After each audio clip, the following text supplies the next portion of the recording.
Dismayado raw ang ilang senador sa minorya sa investigasyon ng Blue Ribbon Committee kaugnay sa mga proyekto kontra baha. Kaya naglabas po sila ng sariling report. Saksi, si Mav Gonzalez. Ito ang pinansagang minority report ng Senate Minority Bloc ukol sa flood control scandal. Malinaw na nakaturo raw kay dating House Speaker Martin Romualdez ang pananagutan base sa ilang nagsalita sa mga hearing ng Blue Ribbon Committee. Yung arrows kasi, base sa nagtuturo sa kanya at mababasa niyo doon sa kanilang mga testimonies individual. Talagang, for example, Gutesa, tinuro si Saldico and Martin Romualdez. Si Diskaya, nabanggit din ang pangalan ni Martin Romualdez. At yung mga iba, si Alcantara, si Bryce Hernandez, pinagtuturo kung sino-sino at papunta lahat sa direksyon ni Martin Romualdez. Sinusubukan pa ng GMA Integrated News na makuha ang panig ni Romualdez.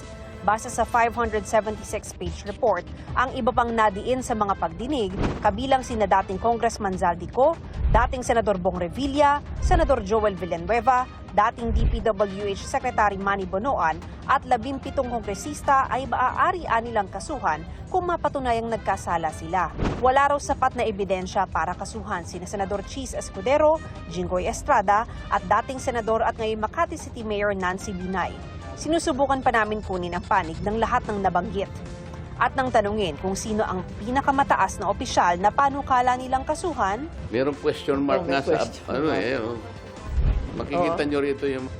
Pirmado ng 6 sa 9 na minority senators ang report na isinumite sa Office of the Senate President noong December 10 dahil dismayado nila sila sa investigasyon ng Senate Blue Ribbon Committee noon. Dismayado raw sina Marcos na hindi dumalo sa pagdinig kahapon at si Marcoleta sa naging takbo ng pagdinig. Hindi raw na-maximize ang paghaharap ni na dating DPWH Yusek Roberto Bernardo na siyang nagturo kina dating DPWH Secretary Manny Bonoan at dating DepEd Yusek Trijiv Olivar. Hindi raw masyado nabigyang pansin ang Cabral Files. Pare-pareho lang. Sila na rin ang sumasagot para sa dalawang kasambahay. Wala rin na bunyag. Ayaw ko sanang magsalita ng makakasakit o makaka-offend sa aking mga kasamahan. Pero yun naman ang nakikita ng mga Pilipino. Nakikita naman natin na parang wala namang pagtutuunan nito. Imbes na yung mga may kasalanan ay ang matakot. Ang mga nag-iingay pa ang sinisindak. Parang baliktad na eh. Sinabi ng DPWH, this is a public document. So sabi ko, how do you validate that? How do you authenticate that? Alam niyo sinabi niya? Tinuro ang ombudsman. Turuan na eh. Hindi naman mandate ng ombudsman silang kinakailangan daw ma-forensic. The law does not require a forensic. Ikumpara mo lang. It can be considered, it will be equivalent to the best evidence. Sabi ni Senate President Tito Soto, pinadala nila sa Blue Ribbon Committee ang report dahil hindi naman talaga ito dapat sa opisina niya pinadala. It has been submitted to my office, then it's unofficial.